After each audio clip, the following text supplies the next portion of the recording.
Good afternoon, Olgeta. This is wrap up of day 7 at COP28, and we are here wrapping up week 1.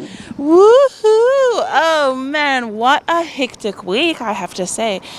7 days, full on, barely any rest, waking up at 6 a.m., getting out the door by 7, arriving at the venue just before 7:30, and leaving here around the same time, if not later.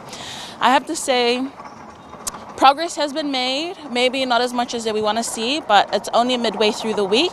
The highlights for me throughout this week was bringing you the Pacific Voices. I managed to meet the beautiful Miss Moimoana Schwenke, humble at heart, such a beautiful woman.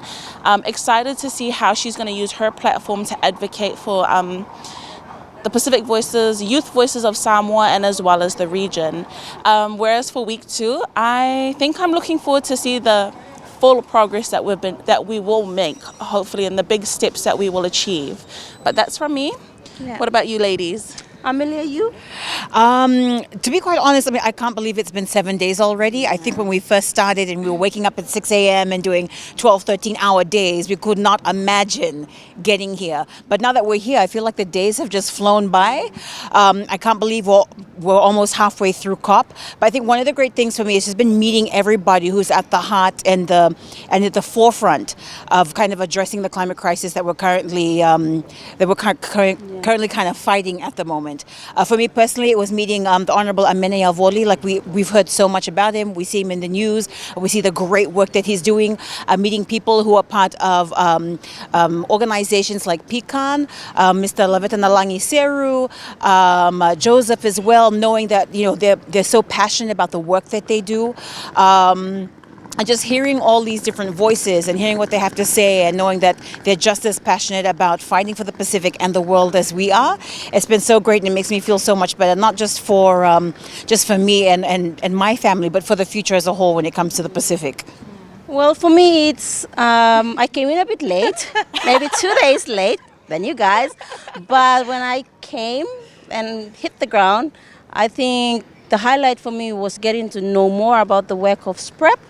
SPREP has been advocating, doing a lot of projects and programs for the Pacific Islands in regards to climate change. So it's nice to listen to what they have to say and also what they are advocating for and what they want the negotiators and our leaders to do for all of us in the Pacific. Yeah. So for next week, I would want to follow up on more of those, especially in regards with SPREP, because these are some of their goals that they want to achieve during this time. So right now, what are we going to be doing?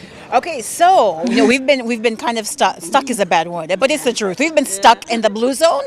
For anyone who's kind of new to COP or to COP28, the blue zone is where all the formal negotiations take part. We're going to be heading into the green zone, which is more inclusive and it's open to the wider public.